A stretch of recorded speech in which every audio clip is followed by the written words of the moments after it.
نبی تو یہ تمام کی باتیں ارشاد فرماتے ہیں. اس لیے صحابی نے عرض کیا کہ یا رسول اللہ فرمائیے آپ کو نبوت کب سے ملی, آپ نبی کب سے, متا وجبت النبوۃ لک یا رسول اللہ, اے پیارے نبی صلی اللہ علیہ وسلم بتائیے آپ نبی کب سے ہیں, آپ کو نبوت کب سے ملی. سبحان اللہ. سرکار دو عالم صلی اللہ علیہ وسلم نے سن کر یہ نہیں فرمایا کہ پیارے صحابی یہ کیا کہتے ہیں میں نبی کب سے ہوں, نہیں پتا کہ میں نے 40 سال میں نبوت کا دعویٰ فرمایا. حضور نے یہ نہیں فرمایا بلکہ جواب میں ارشاد فرمایا, کیونکہ یہ ایمانی سوال تھا, اس کا جواب بھی حضور نے دیا کہ اے پیارے صحابی تم پوچھتے ہو کہ میں نبی کب سے ہوں, تو سنو. فرمایا قد کنت نبیا وآدم بین الماء والطین. فرمایا کہ اے پیارے صحابی میں تو تحقیق اس وقت بھی نبی تھا جب حضرت آدم علیہ السلام مٹی اور پانی کے درمیان تھے. اللہ اب سنیے, اب یہ حدیث ہے بڑا. حضرت آدم علیہ السلام مٹی اور پانی کے درمیان تھے, یعنی ابھی پتلا تیار نہیں ہوا تھا. تو حضور فرماتے قد تحقیق کنتو میں تھا نبی و آدم, اس حال میں کہ حضرت آدم علیہ السلام بین الطین والماء, مٹی اور پانی. اب میں منصف مزاج لوگوں سے اور انصاف کرنے والے مسلمانوں سے پوچھنا چاہتا ہوں کہ بتاؤ, سرکار دو عالم صلی اللہ علیہ وسلم فرماتے ہیں کہ جب حضرت آدم علیہ السلام کا پتلا بھی تیار نہیں ہوا تھا تو میں نبی تھا. تو بتاؤ حضور کیا تھے؟ یہ تو کوئی نہیں کہہ سکتا کہ حضور اس وقت آدمی تھے یا بشر تھے, یہ کوئی نہیں کہہ سکتا, اس لیے کہ بشریت کا سلسلہ تو حضرت آدم سے جاری ہوا ہے. حضرت آدم علیہ السلام سے پہلے دنیا کے اندر کوئی بشر نہیں ہوا. اور حضور فرماتے ہیں کہ میں حضرت آدم علیہ السلام سے پہلے بھی نبی تھا.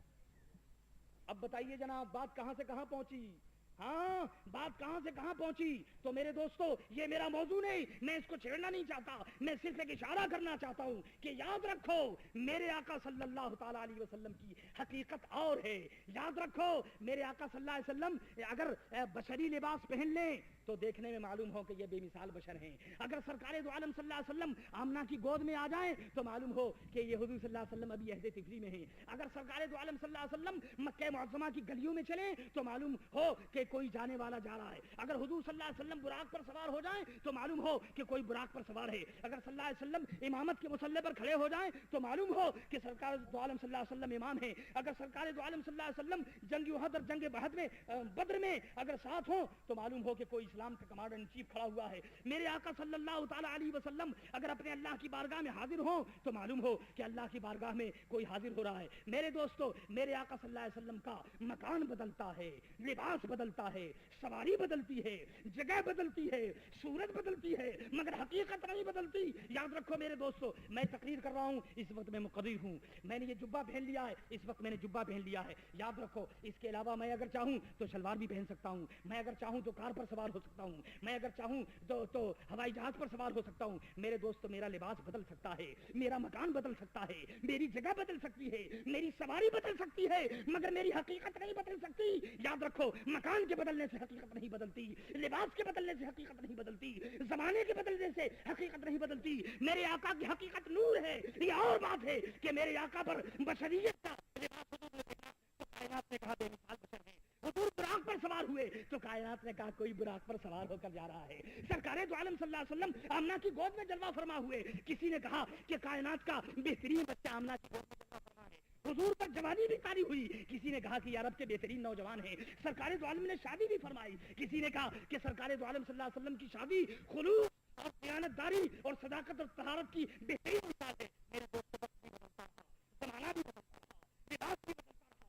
کبھی وہ مکے میں تھے تو مکی کہلائے, کبھی وہ مدینے میں آئے تو مدنی کہلائے. لباس بدلا, زمانہ بدلا, مکان بدلا, لیکن اے مدینے کے چاند آپ کی حقیقت نہیں بدلی, کیونکہ آپ کا حقیقت نور ہے. اور میں یہ ثابت کر چکا ہوں کہ سرکار دو عالم صلی اللہ علیہ وسلم حضرت آدم سے پہلے بھی نبی تھے. اگر نبی تھے تو نور تھے, یقیناً تھے. یہ احادیث رسول صلی اللہ علیہ وسلم سے ثابت ہے. تو میرے دوستو سرکار دو عالم صلی اللہ تعالیٰ علیہ وسلم کے پیدائش کے وقت کی بات ہے. آگے جہالت, ظلمت, زناکاری, شرابخوری, جھوٹ, بدکاری, مکاری, فریب, مختصر یہ کہ انسان حیوانیت کی منزل میں آ چکا تھا, بلکہ حیوانوں سے بدتر ہو چکا تھا. سرکار دو عالم صلی اللہ تعالیٰ علیہ وسلم تشریف لائے, اور آپ تشریف لانے کے بعد میرے آقا صلی اللہ تعالیٰ علیہ وسلم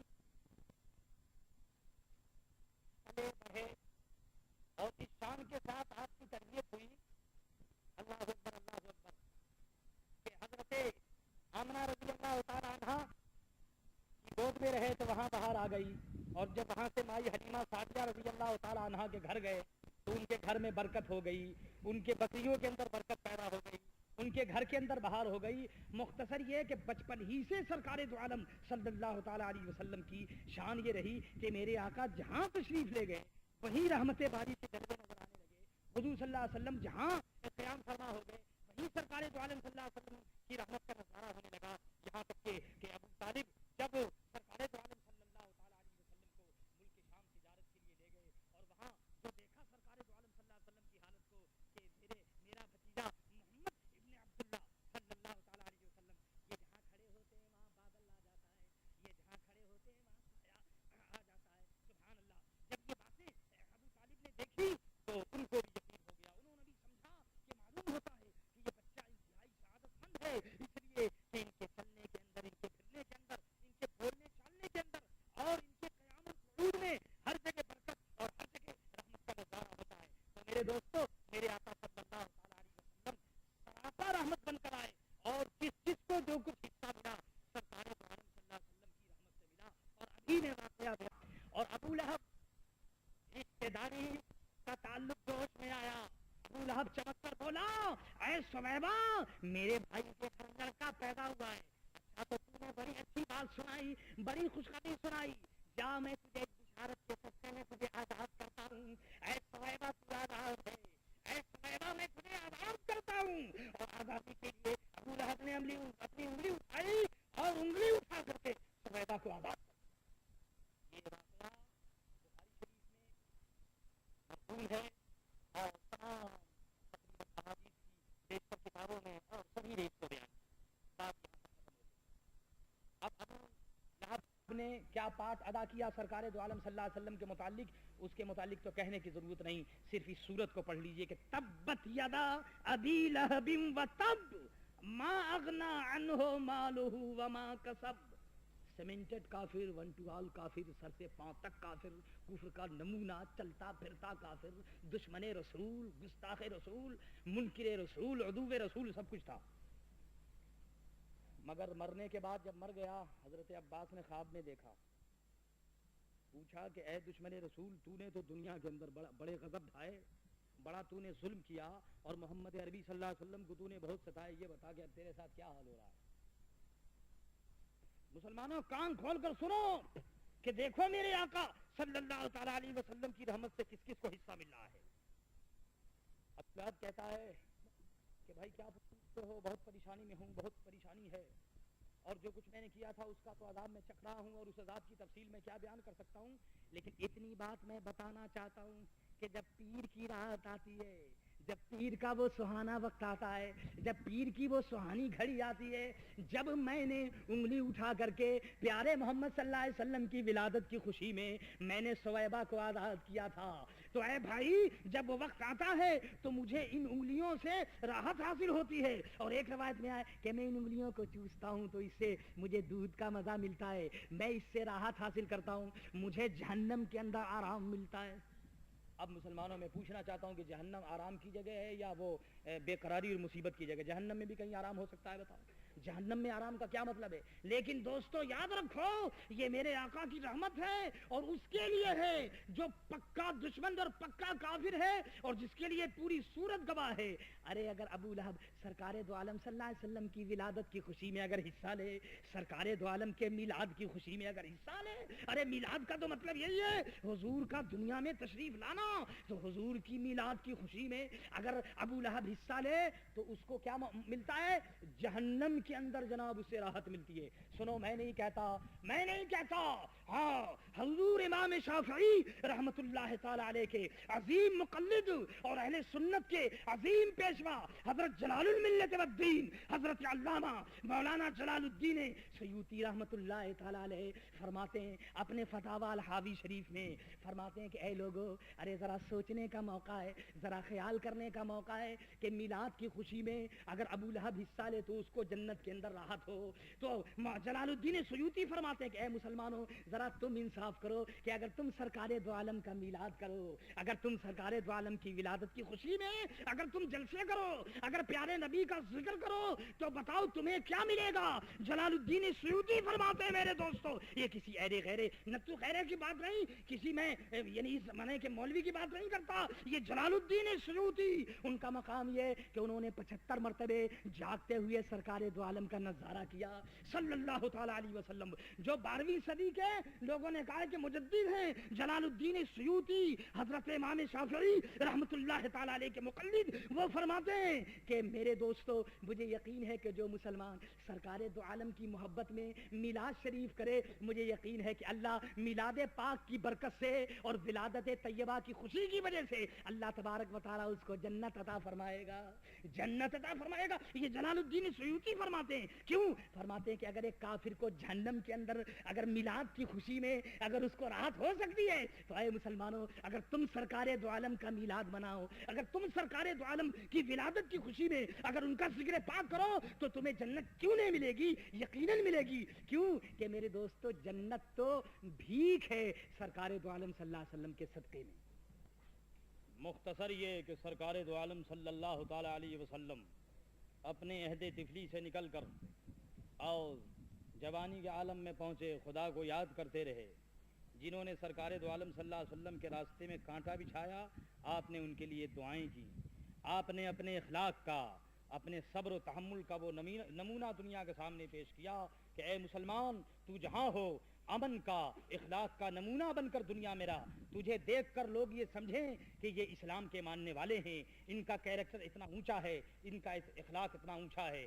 تاریخ یہ کہتی ہے، باقیات یہ کہتے ہیں کہ مدینے کے چاند حضرت محمد مصطفیٰ صلی اللہ تعالی علیہ وسلم شادی ہونے کے بعد، اللہ اکبر، حضرت خدیجہ کبریٰ رضی اللہ تعالی عنہا کی عمر شریف 40 سال کی، سرکار دو عالم صلی اللہ علیہ وسلم کی عمر شریف 25 سال کی، شادی ہونے کے بعد 3 دن کی کھجوریں لے کر، تھوڑی کھجوریں لے کر غار حرا میں جا کر اللہ اللہ کرتے، اپنے اللہ کو یاد کرتے، اللہ سے باتیں کرتے۔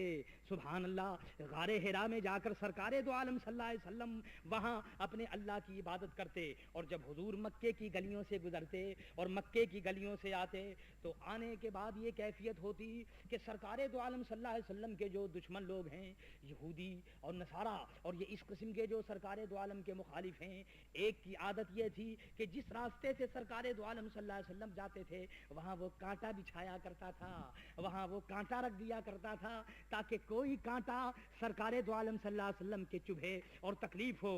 آہا، اسے کیا معلوم تھا، اے کانٹے کے بچھانے والے، تو جس کے لیے کانٹے بچھایا کرتا تھا وہ تیرے لیے رحمت کی پھول کی بارش کرتے تھے، تو جن کے لیے کانٹے بچھایا کرتا تھا وہ تیرے لیے رحمت کی بارش کرتے تھے۔ میرے آقا صلی اللہ تعالی علیہ وسلم اسی راستے سے گزرے، ایک دن دیکھا کہ اس راستے میں کانٹا بچھا ہوا نہیں ہے، وہ راستہ بالکل صاف ہے، روزانہ کانٹا ہوا کرتا تھا لیکن آج کوئی کانٹا نہیں، آج کوئی روڑا نہیں، آج کوئی تکلیف کی بات نہیں۔ سرکار دو عالم رحمت للعالمین صلی اللہ تعالی علیہ وسلم وہاں ٹھہرے، اور ٹھہر کر کے اپنے دشمن کے دروازے پر، اسلام کے مخالف کے دروازے پر یہ آواز دی اور پوچھا کہ اے لوگوں بتاؤ اس شخص کی طبیعت کیسی ہے، اس کا مزاج کیسا ہے، اس کا حال کیسا ہے؟ روزانہ یہ کانٹے بچھایا کرتا تھا، آج یہاں کانٹا نظر نہیں آتا۔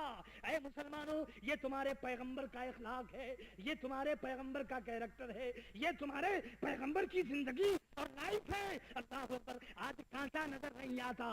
آہا، سرکار دو عالم صلی اللہ علیہ وسلم نے آواز دی۔ وہ بے دین اتفاق سے بیمار ہو گیا تھا، بیمار ہونے کی وجہ سے وہ یہ کمبخت حرکت نہیں کر سکا۔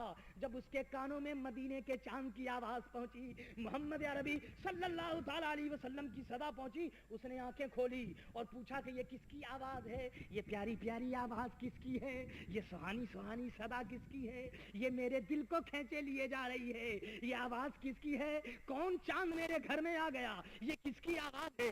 نے کہا ظالم، جن کے لیے کانٹے بچھایا کرتا تھا وہ تیرے دروازے پر کھڑے ہیں، تیرے دروازے پر کھڑے ہیں، تیرا حال پوچھتے ہیں، تیری طبیعت پوچھتے ہیں۔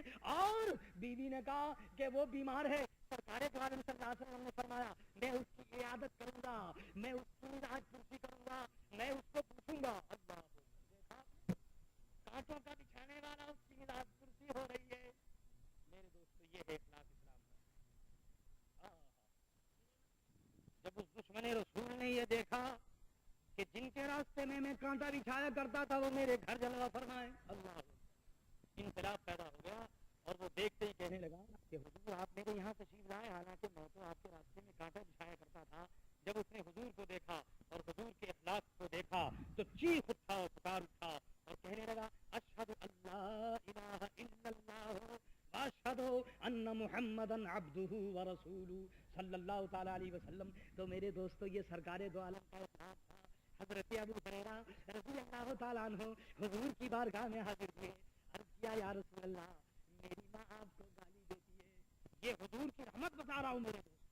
اسلام کسی پر جبر نہیں کرتا, وہ زور نہیں کرتا, وہ پریس نہیں کرتا, وہ زبردستی نہیں کرتا. وہ اپنے دین کو پیش کرتا ہے, اپنے تعلیم کو پیش کرتا ہے, اپنے کیریکٹر کو پیش کرتا ہے. تو سرکار دو عالم کی بارگاہ میں ابو ہریرہ حاضر ہوئے, عرض کیا یا رسول اللہ میری ماں آپ کو گالی دیتی ہے, برا بھلا کہتی ہے حضور اب ضبط نہیں ہو سکتا, حضور اب صبر نہیں ہو سکتا, حضور اگر اجازت دو تو میں اپنی ماں کی